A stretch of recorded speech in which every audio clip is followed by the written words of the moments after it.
Hey guys, it's Greg from GWA Auto Parts, and today we're going to go over the AA ignition driver's side window switch that fits the 1999 to 2002 Chevy Silverado and GMC Sierra.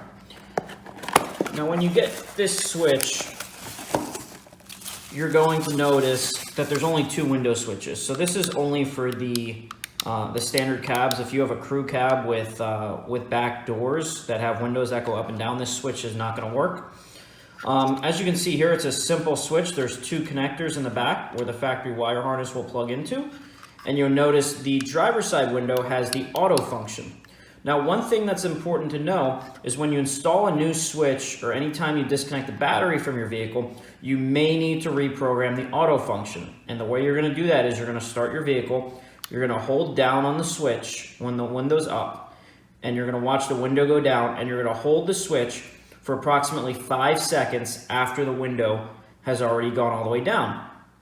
Then you're going to do the same thing up. You're going to hold the switch in the up position. You'll watch the window go up, and once the window's up, you're going to hold it for an additional 5 seconds, and you'll repeat the procedure one more time on the down. You'll hold it, it'll go down, and you'll continue holding it for 5 seconds after the window's all the way down. After that procedure is done, you should have the auto function and you should be able to press it once and the window goes down by itself.